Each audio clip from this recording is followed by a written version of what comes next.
Um, Welcome everyone to this evening's talk and practice session.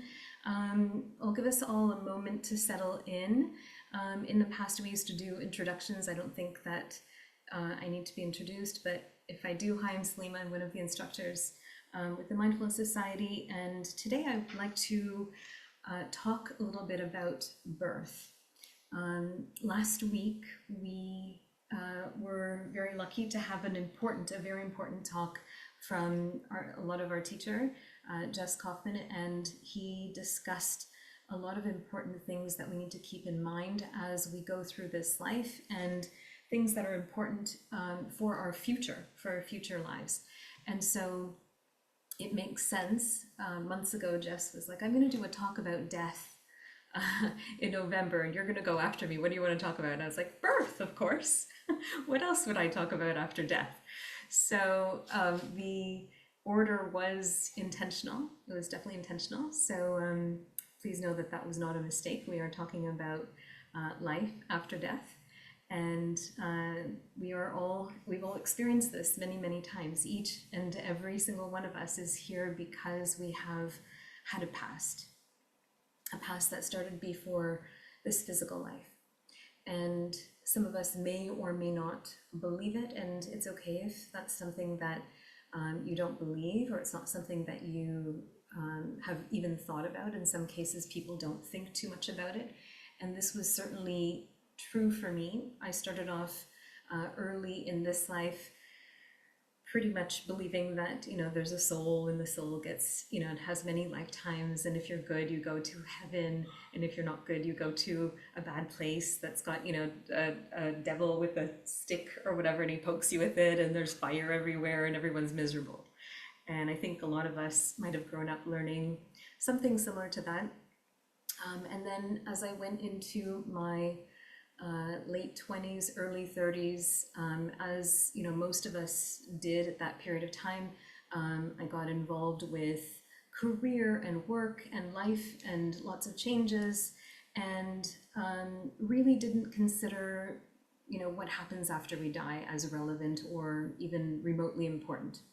Just do what you got to do, and get through this life, and who knows if there's an afterlife, who knows what comes after. And even if there is something that comes after, I'll deal with it then. Spoken like a true procrastinator, right? So anyhow, as time marched on, I had some experiences, some psychic experiences that I'm not proud to say were not very fun, very not recommended, not very fun. But these experiences did feel like I could recollect a previous time where it wasn't this lifetime, it wasn't in this physical body, it wasn't in this world that we know now. And it felt, the word that I'm going to use is torturous. It felt torturous. It was physically painful. There was a lot of mental anguish. And I became interested in reading history. I've never really been interested because it was always doom and gloom. And, rightly so, there was a lot of pain and suffering when I looked at history. And for those of you who read history books in school, you probably remember the big things that happened in history was conquests and war. Like, those are the major things that we ended up reading in our history books, right? And the odd, this country found their freedom, or they fought for independence. The odd one happened to succeed in that way, but maybe not for long. And then afterwards, there was strife again. And so it's very clear to me now from some of the experiences that I've had, and some of the understandings that I've come across, that this isn't our only life, and this life that we have right now counts. That it's a very important life as well.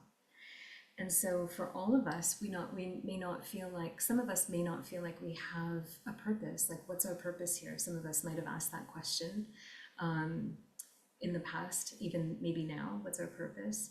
And it is true in a lot of my one-on-one time with people. So when I see my clients one-on-one, a big question that often will arise is, what's my purpose? And there are different levels of purpose. There's the level of purpose where each individual needs to understand certain things and experience certain things and karmically overcome certain things. So there may be certain difficulties, certain pain, suffering that they are experiencing, and they need to overcome that pain and suffering in some way. They might need to right certain wrongs. And then there's the level of purpose that we all share as humans. So we can consider ourselves all in the same sort of realm or the same plane of existence as human beings. And as human beings, we all share a certain purpose being here, and we enjoy certain benefits from being in this human realm, even though it might be full of strife and difficulty and pain and anguish. And just to clarify, when I was recalling some past lives or revisiting past lifetimes, these were mostly human lifetimes. I don't recall having a lifetime as anything other than human, but I know that the human lifetimes are the minority. So in our vast number of past lifetimes, being born as human is actually quite rare. It's not the usual default. And it's funny, when I do a lot of work with people and they ask about their past lifetimes, I usually default to their human lifetimes, because if I try and tell them that they were, a crab or a seagull in a past lifetime, it wouldn't make any sense to them. There would be nothing for them to learn other than like peck over here and fly over there, or crawl this way and don't crawl that way. It wouldn't make any sense to them. So for our purposes, I'm going to focus a lot on this human life, what we can do in this human life, and talk about birth and what that entails and what that means. I usually don't prepare too much, but lucky you guys, today I prepared a little PowerPoint, so I'll share that with you guys now. Let me pull this up on the screen, and then just send me a quick chat if you can, to let me know if you can see it. That would be great. Okay, or Karen or Susie, I see you. Can you just say yes, you got it? Okay, perfect. So here's the lovely cover sheet that I have for our PowerPoint. So this is kind of how it all began for each of us, right? How does that look? Does it look fun? Does it look like we were happy about where we got? Maybe not so happy. So the birth process itself is not a smooth process for the majority of us. Last week, I will reference Jess a little bit because I'm following on his talk last week. Jess did mention that the moment that we move on from our previous life to this life, the moment of death is actually quite painful. And he also mentioned a few things about karma and about the weighty karma, the big things that we do in our life. So something really, really meritorious, something really wholesome, something really good, like perhaps reaching a state of jhana, level of jhana, which is a very high state of concentration in a meditation, is one really important weighty, you could say it weighs the average of all of our actions in favor of that one action, because it's so weighty, it carries more weight. On the converse side of that, another weighty thing that we can do on the other extreme would be hurting an individual, murdering, killing somebody, on the very far extreme. Okay, so we can see these two things are very, very weighty. And then the other type of karma that dictates where we land, where we go to beyond our death, will be our habitual karma. So the things that we do repeatedly over and over and over and over and over and over again. This includes not only what we do, but what we're thinking over and over again, and what we're saying to ourselves over and over again, and our intentions that we are repeating over and over again. What types of things we're intending to do, or what's sponsoring, what's the feeling that is causing our actions. Okay, so those things are important to recognize. Let's see what my next slide was that I did. Okay, so here are the different planes of existence. Okay, and this is not something I created. This is something that I had read and learned from Jess, and also read and picked up on a chart. And so I distilled this very large chart down into these 4 different groups. And you could see that in the 31, there's 31. So if you add up these numbers here, so the 4 and the 16 and the 7 and the 4 down here, it will add up to 31 planes of existence. And I'll go through them really briefly. So there's the immaterial world. So this is a non-form, no body. Okay, the beings that are born into this realm only have mind. Okay, they only have a mind. It says here, having no physical body, they're unable to hear Dhamma teaching. So they also cannot learn how to free themselves from suffering, apart from what they might have learned in the past before they landed in the immaterial world. Okay, they are peaceful. They're peaceful states, but they're not recommended if you are learning, if you're trying to practice mindfulness and trying to free yourself from suffering. They're not necessarily what would be recommended. Next down, we have the fine material world, so subtle bodies. Okay, these include 5 pure abodes accessible only to non-returners and arahants, 1 plane of unconscious beings, and several planes where beings enjoy varying degrees of jhanic bliss. So this is like very fine, very subtle world. Okay, also beautiful, bright, and peaceful. And then next we have the sensuous world. So this is beings that have sense desires, sense pleasure. We're really interested in becoming happy, and we use the senses to try and find happiness, to try and find pleasure, or try and extinguish pain. So these are where devas means like an angel or a god or a higher being. They enjoy sense pleasures, pure delight. They live in the air, they live in nature, they're playing celestial music. So this is like when you picture a heaven, this is generally kind of what you would like, mansions in the sky kind of thing. Okay, now this is also the world in which we belong. Humans are at the bottom, we're the bottom rung, we're like the little runt of the litter. Okay, we're the bottom rung of this world.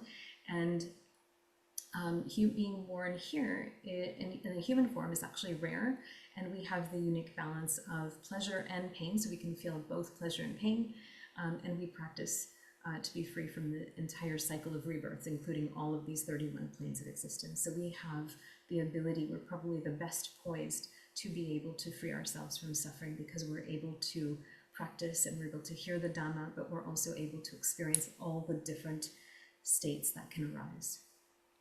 Okay, and then finally there's states of deprivation. There's only 4 of those that we can be born into. And the beings here are, it says here, engaged in relentless conflict with one another, hopeless ghosts and unhappy spirits searching in vain for sensual fulfillment. So you might have heard the phrase hungry ghosts. These beings would live here. Also those that maybe died and are unaware that they passed away. Animals also live here, being unable to hear Dhamma teachings and free themselves from suffering, as do hell beings in realms of terrible suffering. Okay, so we've got all of the different states outlined in this on this one page here, and or different planes of existence. And we can see that out of these 31, just one of them is human. Right? And if just one of them is human, then for sure it is very rare to be born as a human. So I wanted to talk a little bit about this concept of dependent origination. Before I do that, I'm just going to stop my share for a moment, and I wanted to explain why I want to talk about dependent origination. And it's not because I want to use fancy words, but when Jess asked me what I wanted to talk about, the thing that arose in my mind immediately was the feeling that there's cause for everything. There's cause for everything that arises. And the body that we're in, the state of mind that arises from moment to moment, everything that we experience comes from somewhere. It doesn't come from out of nowhere. Okay, so our life experiences, the challenges that we have, the things that we want, the things that we crave, the things that we feel we need, all of these things come from somewhere. And so when we think about being born in a particular realm, and especially being born in a human realm, as I mentioned, is rare and it's precious. We have the opportunity to see these things. We have the opportunity to see this causality for ourselves. Animals, like some of you might have pets, right? Pets cannot understand their own motivations. They don't grasp that. They can't have the ability to see those things. We have the ability to see those things, and so we have the ability to practice so that we can escape suffering. Okay, and this is a really important facet of being human, or an element that binds all humans. Okay, so let's just see. I just talked your face off for just a couple of minutes. How are you feeling right now? Just take a moment. How can you see that you're able to observe yourself? You're able to get a sense. I see some of you smiling because it was like, oh, the attention back on me. I'm not thinking in concepts. I'm able to observe here, right? So just for a moment, is the body comfortable? Is the body uncomfortable? Is the mind comfortable? Is the mind uncomfortable? Generally pleasant or unpleasant? If we don't know, if we aren't able to sense whether we're feeling pleasant, even on one end slightly pleasant or the other end slightly unpleasant, then this is something that we can practice throughout the day. I highly recommend noticing when you feel cold, hungry, thirsty, happy, unhappy, liking something, disliking something, just being aware in this general way, because if we go through life without examining these things, we end up at the risk of falling into states that we don't intend to be reborn in. Okay, not just in future lives, but in our future day, or in our future moment, in the next moment even. Okay, so if we aren't able to observe ourselves, we aren't able to, let's say, for example, I'll give us the example of, someone cuts us off in traffic and we get really angry, and on the one hand, we might be able to see the anger, right? Anger is born within us. We might be able to see the anger, and if we can see the anger objectively, we might see that it's painful and the anger might drop away. If, on the other hand, someone cuts us off in traffic and the anger comes up and we don't see the anger, but our mind is bound with that anger, and we absorb that anger, we feel connected, or we like that anger. Sometimes we might even want to get back at the person. There might be a craving or a desire to let that person know that they shouldn't have done what they did. And so then we can find ourselves going down a path that we don't want to be in. Remember a moment ago I said there's beings in a state of fighting with each other, right? And that's an example of what we don't want to be, right? So when we talk about birth, we're not just talking about being born in this human body once and then we die and then we're reborn again, but I'm also looking at the concept of every moment there's something that is arising, something that is being born, some sort of a feeling, a sensation, a thought, some kind of experience that is born, and the mind has the ability to see that thing that's being born. All of the stuff that's being born, every single idea, every wanting, every idea of I'm a insert job title here, according to the Buddha, is suffering. Every single one, every single feeling. So if you feel, oh, I'm part of this group, right? Maybe not the Mindfulness Society, let's use a different example, but let's say just a little while ago I saw something about women, I don't know, something about women. Okay, so let's say I feel like sorry guys, I'm using the example of women here, but we subscribe to the idea that I'm a woman, right? Or I'm a female. And then we know that females have been mistreated throughout history, and then we have this anger that comes up, or feeling unhappy about that comes up. So we subscribe, we're born into this idea, not just the physical body, but we're born into an idea, and we subscribe to it, we cling to it. Okay, you must have heard desire, craving is suffering, right? Craving leads to clinging, leads to becoming. And this creates suffering in our mind. So I'm going to put this this thing back up on the screen, I'm going to show you a little bit more in a diagrammatic way what I'm talking about, because it is powerful to see it in a diagram format, and it might help you to understand or kind of piece together what I'm talking about a little bit. Okay, so let's see if it's up. Okay. All right. So it's called dependent origination. The idea that things originate dependent on what came before. So before you came and sat down to listen to this talk, you were doing something else. And for the first moment or two while I was, letting you settle in, you might have had ideas of, I want to finish this, or I need to get comfortable, I need to drink a sip of my tea, whatever it might be, right? There's this feeling of still whatever you were doing, knocking around, hadn't quite settled in yet, okay? So this is what I'm talking about. There's a causality for everything. We're going to start here at the top. The mother of all problems, ignorance, okay?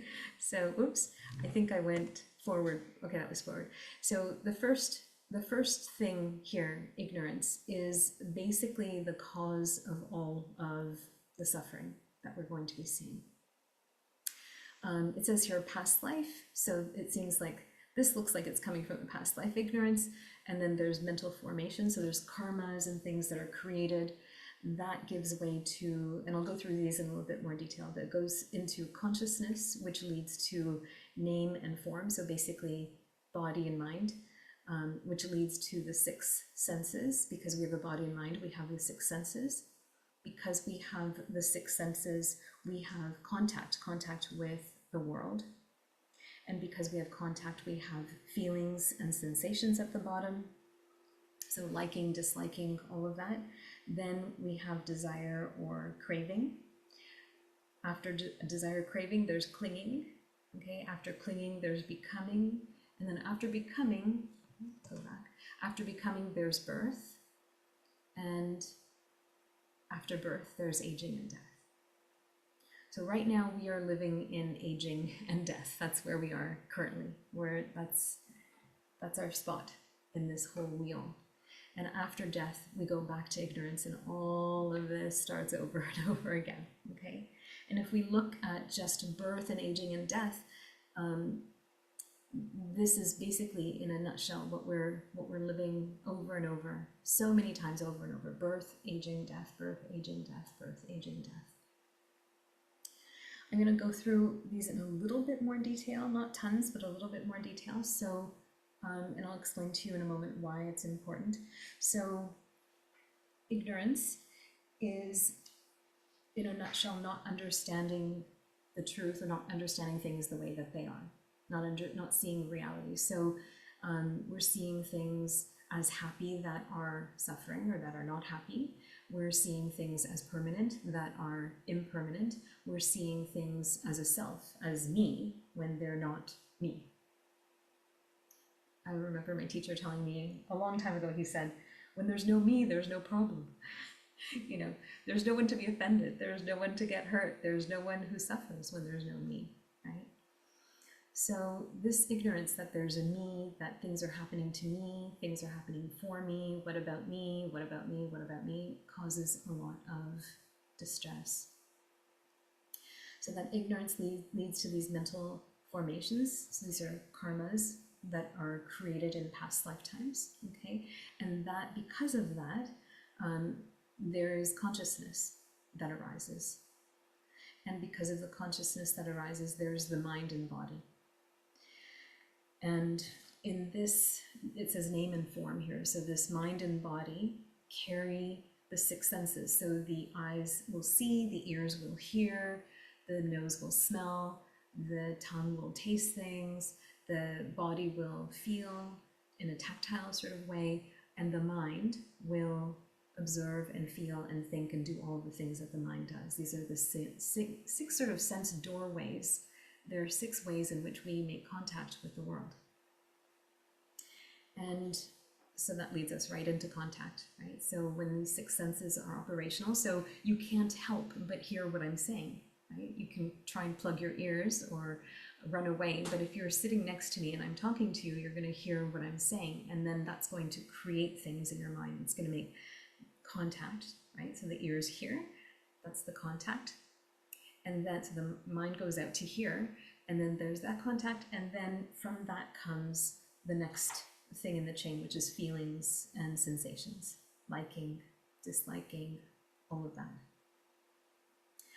So these are generally pleasant, unpleasant, or neutral. Even if they're neutral, they're even ever so slightly pleasant or unpleasantly. And then we move towards them or move away. So there's desire. If we like what we made contact with, there's this craving or desire that happens. We lean in.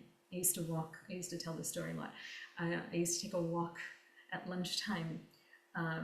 When I was working downtown on College Street, there was a shoe store there that I liked, and I would walk by the shoe store and I would notice my eyes go to the window, and then I noticed my eyes would scan, like they would be searching. And then they would land on the one pair of shoes or the boots or whatever that I liked. And then if I really liked them, I would lean in, like I would actually find my body moving towards the pair of shoes and wanting to see more, wanting to, get a better look at those shoes. Okay, so there's this very natural thing that happens. Okay, so this craving, wanting what's pleasant, or not wanting what's unpleasant. And then there's clinging. So clinging is wanting the desires to be fulfilled, wanting to get things that we desire, trying to be happy, trying to find happiness, and avoiding the things that bring us unhappiness, trying to satisfy our desires or our cravings. This can even go for clinging to a meditation object, right? We might have a rough day and we just want to sit down and meditate, and because that meditation is better than, feels nicer than the ugly feeling that we had. Or we might have greed and want to progress in our practice. We might think, oh, I have to practice for an hour every single day because I really want to end suffering. And we might cling to our practice. And so for some of us who have had the fortune of studying with a really great teacher, either Jess or one of the teachers in Thailand, we may have had them point out to us and say, no, do you notice there's wanting? Do you notice there's craving in your practice? And it's interesting that a lot of meditators, a lot of practitioners will go through years of practice not realizing what is sponsoring their practice. And so when they come into their practice with this craving, the practice doesn't seem to get to move forward. It doesn't help them. They don't see the results of their practice because what's overarching is the cause is actually there already, and they're not seeing that clinging. All right, so after clinging is becoming. So then we're living with the things that we got, right?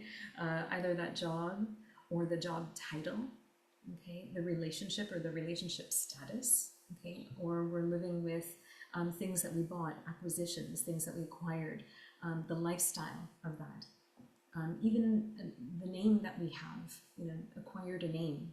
In the old days, like there were names that had meaning because they pointed to like who your parents were, right? So like something son, or I'm using very Eurocentric language here, so something son, meaning son of so-and-so, or something Smith, right? So that was your profession or your family's profession. So this is becoming, right? Attaching that title to your personhood really, really illustrates this point really well. And then that becoming leads to birth.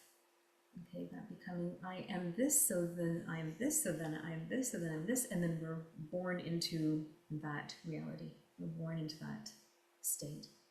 So this is being born according to the karma of the past, our sense of self, and we'll be born in accordance with what we've become.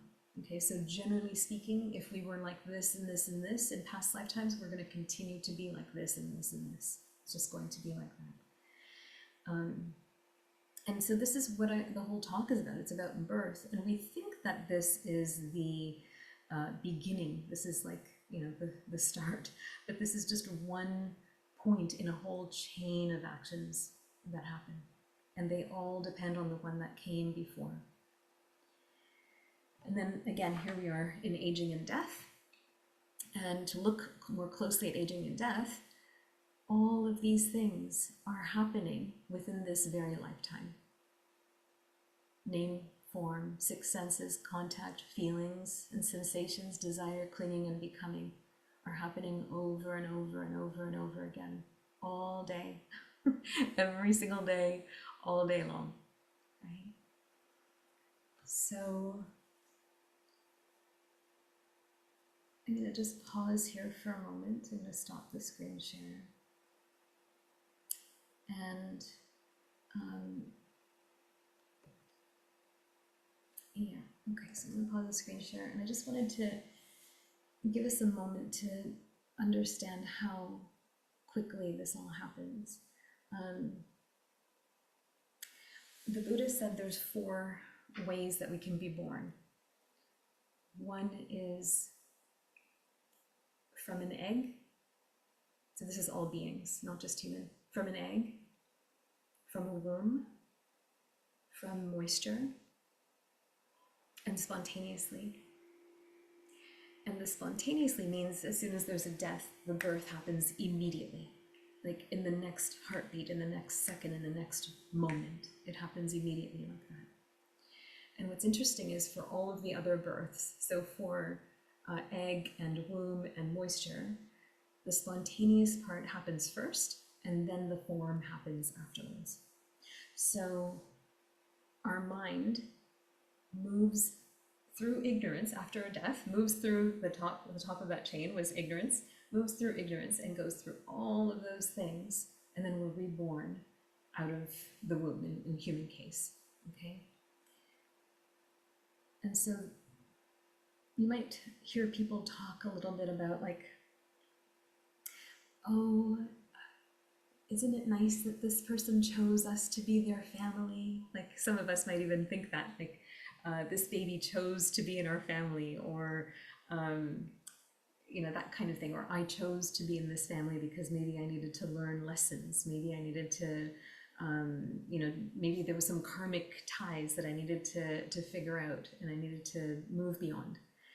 And while that may be true, unless we are very powerful mentally, unless we're like an avatar, let's put it that way, we don't choose the specific place where we're going to be born.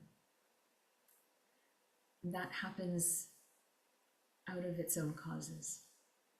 And so we are born in the place and at the time and in the body and with the mentality and all of the things that we have that are in accordance with what happened before, what came before in our previous lifetime. And so if you ever wonder, like, why did I have this hair color? Why am I in this family? Why did I have this experience? Why am I born in this part of the world? There are reasons for each one of those things. Every single experience that we're having in this life, we're having it because we're being born into that experience. And so our karma, I don't want to make this about a karma talk, but when I say karma, I'm talking about actually in this lifetime, in this very lifetime, we are being born over and over again. With each and every breath, there's a birth that's happening. With each and every thought, each and every inclination, every moment that we are alive, we are being born again and again. And so it's important for us to see that this life isn't just, just the average, the regularly scheduled thing that's supposed to happen, that we are just one of 31 planes of existence, and a very rare occurrence. A human being is a very rare occurrence in the entire scheme of things, in the grand scheme of things. I wanted to read something that I came across, and I'll just invite everyone to just let yourself listen and be aware of your own body and mind as you're listening.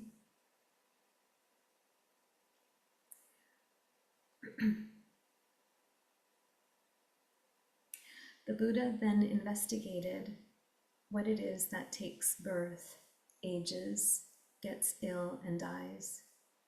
He found that the body is composed of 4 properties: earth, water, fire, and wind. The earth becomes things like hair of the head, hair of the body, nails, teeth, skin, and muscles. As for the water property, there's bile, phlegm, pus, mucus, urine, saliva, blood. These are examples of the water property in the body. The wind property includes the in and out breath. The fire property is what gives the warmth inside and out that enables us to survive. If there were no warmth, we couldn't survive at all. If there were no wind property or water property, we couldn't survive. The Buddha discovered these things more than 2,000 years ago, but in discovering them, he did it for the sake of gaining release from suffering. He didn't try to construct things the way the world does. The world already has aging, but it goes searching for things that age, which is the same thing as searching for suffering. What is it that ages? What is it that deteriorates? Life. Life is always deteriorating. The body is always deteriorating. If we get a house, the house deteriorates. If we get a car, the car deteriorates. If we get clothing, the clothing deteriorates. If we marry and get a husband or a wife, we're getting things that age, that grow ill. Is there anyone who doesn't age and grow ill? And once we get these things, we have to be separated from them. More suffering. The Buddha, even though he had great wealth and could have ruled over a kingdom, was able to let it all go without any doubts. None of his disciples, even though they had been millionaires, ever returned to get involved with their wealth.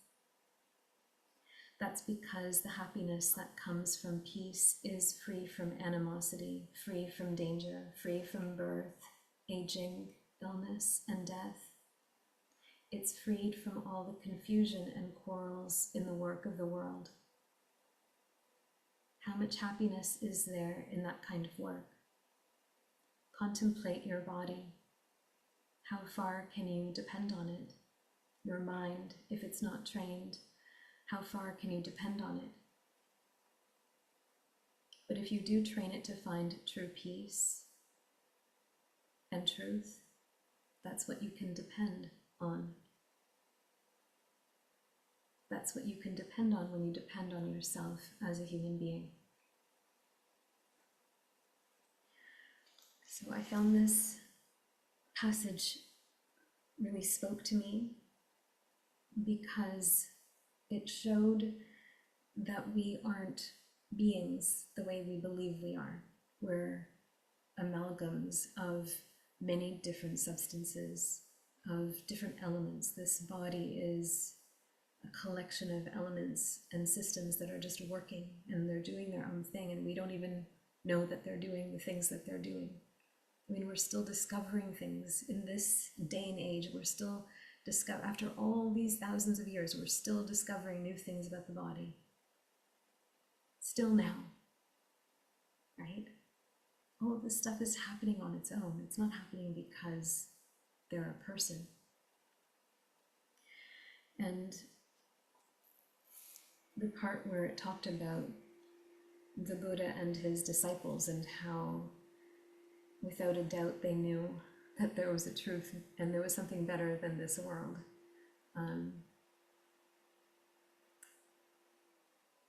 It's clear that a lot of us are chasing after the wrong things.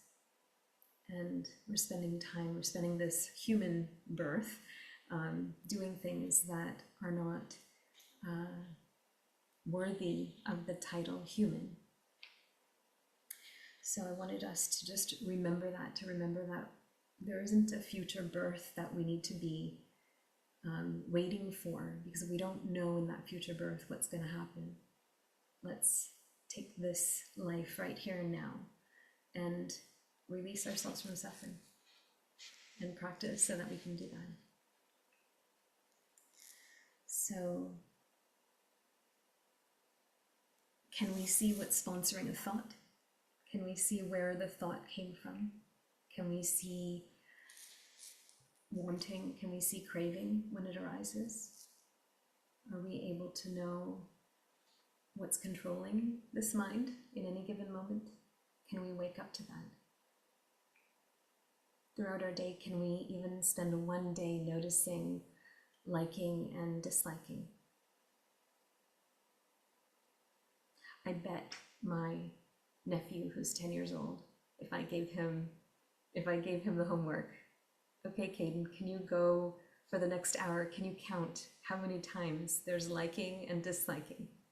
He could do it. If he could do it, then all of us can do it for sure.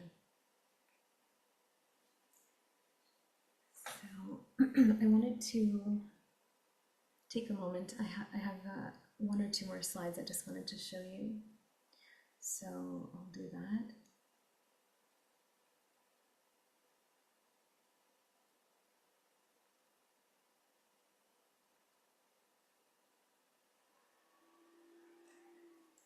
Okay, so this is the minimum requirements for the human realm. And some of you will recognize these. These are like the 5 precepts or the 5, rules or regulations. As a practitioner, a Dhamma practitioner, the first one is to do no harm to beings. Usually it will say don't kill, but even harming a living being, including oneself, including doing harm to oneself, is not seen as a moral activity or action. No stealing, no sexual misconduct, so no cheating, no causing others to cheat, no lying, so that's short form for no false speech. Okay, so speaking out of turn, speaking angrily, it all falls under this category. And then the last one was added on because it creates carelessness, and that is no intoxication. So if we're intoxicated, then we're more likely to harm, to steal, to engage in sexual misconduct, and to lie or engage in false speech. So those are the bare minimum requirements to be born in the human realm. And if you remember back, you could see that humans were kind of the runt of the litter of the abodes that kind of you would want to hang out in. So if we want to be reborn in a human realm, these are sort of the bare minimum essentials that we should be able to accomplish. And so this proves that in our past life, okay, our direct past life, like the immediate past life from this one, we had lived our lives according to these rules as the bare minimum. All right, I'm going to see, I think I have another one. Yeah, so this is just confirming or reiterating what I said earlier. Rebirth as a human being is extraordinarily rare. It is also precious, as it's a unique balance of pleasure and pain that facilitates the development of virtue and wisdom to the degree necessary to set oneself free from the entire cycle of rebirths. So people will just continue to roll around in the cycle of rebirths over and over again.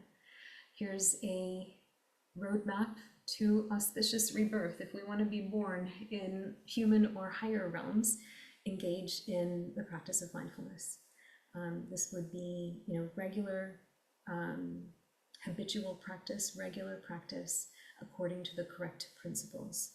Okay, so not just mindfulness for this purpose or mindfulness for that purpose, but the correct principles applied in your practice. Practice wisdom. So practice to the point where we're able to see impermanence, see something that was there, no longer there. Non-self, see that Who was that who said that? Who was that who moved their arm? See non-self. And see suffering. Okay, see suffering often if you can. This is an important, a very important thing for us to be able to be aware of. And then morality, practicing morality. So I gave you those five, those five things that I just mentioned to you, the 5 precepts. Having a moral compass, but also encouraging wholesome actions, okay, in others, actions in yourself, wholesome thoughts, wholesome intentions. Those are all important things in order to have an auspicious rebirth. In here, I would also say practice things like metta and generosity. Okay, those would be really important things here. Choose wisely. Okay, so number 4 has these things, so choosing wholesome people, places, groups, activities, teachers. When people are often depressed and they come to me, or I have a session with someone and they say that they're depressed or they're afraid of falling back into a depression, I will often tell them to go and do something charitable or get involved in something that is charitable or kind or generous, to do some generous type of activity. And it's not that the bad karma that they have will automatically go away, but they're creating better karma for themselves in future days, months, years, future lifetimes. So really important. Spend time with people who are wholesome, who do wholesome things, who are kind, who are caring, who are wise. Spend time with, I mean, if I could live in Thailand, I would. Spend time with great teachers. I can't stress that enough. Come join the Mindfulness Society as much as you can on Sundays. Okay, really important for not just in this lifetime, but in future lifetimes as well. And so this is sort of just a little roadmap, and it feels like these are easy things to do, but we often forget. They're things that we can forget really easily, and it's important for us to know that sometimes the things that we're doing, if we're not aware of it, if we're not aware, we'll fall into traps like unwholesome speech, or even like, lying to get something small. That can happen really easily if we're not paying attention. Getting our heart rate up and getting our cortisol levels up from watching scary movies. My niece and nephew wanted to watch a horror film at Halloween, and I told them, no, I'm not gonna show you a horror movie. Sorry, no horror movies in my house. And that was it. That was my moral rule. I kept my rule, and that was my rule. If I'm not a cool aunt, too bad for me. I'm not cool. I'm uncool, and that's fine. Uncool and happy is preferred over cool and unhappy. Okay, so I'll always choose the uncool and happy if I have to. All right. There was one more thing I wanted to mention, and I'm not sure if I have it. Did I have it on this? I don't know if I had it on this PowerPoint. I didn't have it on the PowerPoint. So, okay. I think we're almost out of time. So one of the last things that I wanted to mention is that we think, like I said, we think that we're born once into this life and then we're stuck in this life. But we always have choices. It's important to know that we always have choices. And it's as if we're born every single day, right? So at night we fall asleep and we're kind of unconscious, like we don't know what's going on. We're stupid, we're dreaming about stuff that just makes no sense. The mind just running amok and doing whatever it wants to do, okay? And we might sleep well, we might have terrible sleep, we might wake up in the middle of the night, we might toss and turn, we might get grumpy, how come I'm not sleeping? And we wake up in the morning and we have the opportunity to start that as a new life, as a new day. So let's just for a moment consider ourselves as a newborn baby. Okay, let's say we have this newborn baby, and this is the newborn baby. Okay, we're the newborn baby. What would you do first thing in the morning when your baby starts crying and is hungry? Would you give them A, chips, B, chocolate chip cookies, C, milk? Okay, I think it's pretty clear what you would give your baby first thing in the morning, right? So when we wake up, when we're born every morning, we open our eyes and we remember that this is a person. Oh, this is Salima. This is what I look like. There's the body. There's the aches and pains. The body's in this position. We come to. There's mentality and physicality. There's body and mind that comes back into being. The first thing that I want to nourish myself with would be something wholesome. So every day, think of it that you're born first thing in the morning. Every morning you're born like a little baby. What's the first thing you want to feed that little baby? Would it be metta? Would it be some mindfulness practice?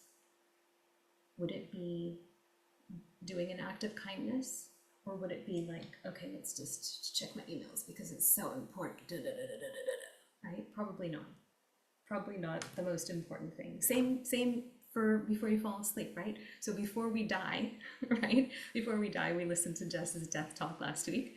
We want to make sure that we're in a good state of mind because in the very next moment, we're born again, right? In the next moment, so the moment of death comes right before the spontaneous moment of birth, right? So before we die, we want to cultivate. And then there's the nimitta. He talked about having a sign of where we're going to land next.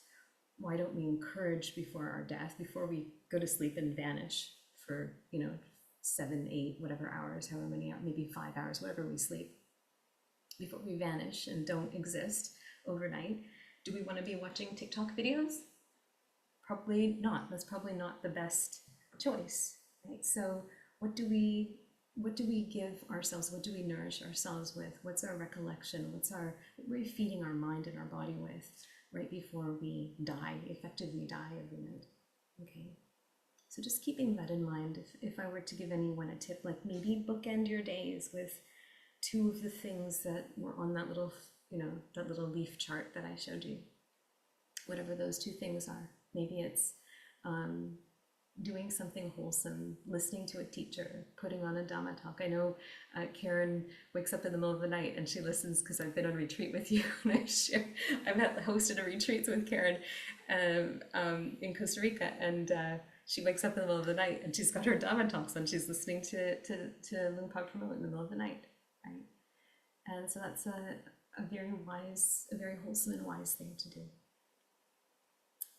So let's just take one more moment. Let's become aware of ourselves. Let's notice this body sitting here, this mind.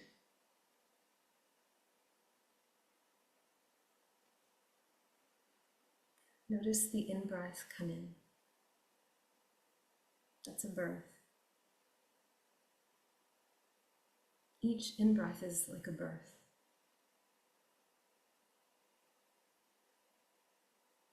And we might think, oh, then the out-breath is like the death. But the end of the in-breath is the death of the in-breath. Notice how it slows down. And then there's an out-breath. So there's the birth of the out-breath. And then the out-breath also lets go and it dies. And each of these things arise out of their own causes. The in-breath arises because there's a need for oxygen. The in-breath ends because there can't be any more oxygen or air in the body.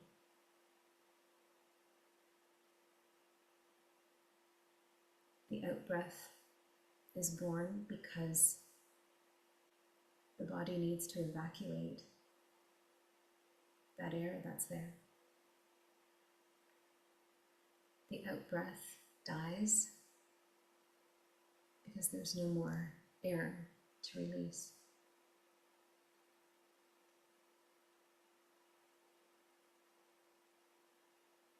So with each and every breath, we can observe birth, existence, death.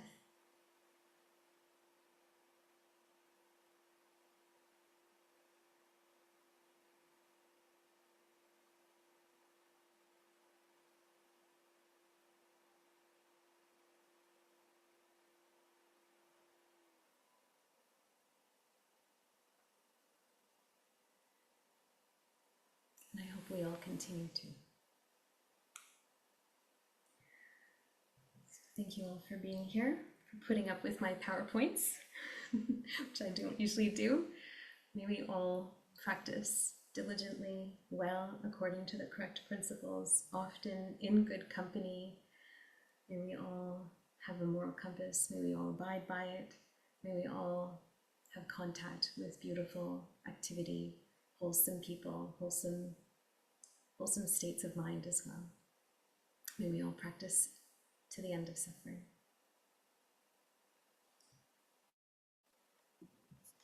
Thank you so much, Salima. Wow.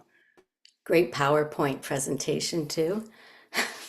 That was incredibly in-depth and detailed and inspiring. And I say inspiring because I know personally it's motivated me to practice more frequently, more diligently. And between Jess's talk and your talk, I think we can all understand the importance of our practice and how it is going to make a difference in our deaths and in our rebirths. So let's all get on board and start practicing a little bit more every day. So thank you so much, Salima.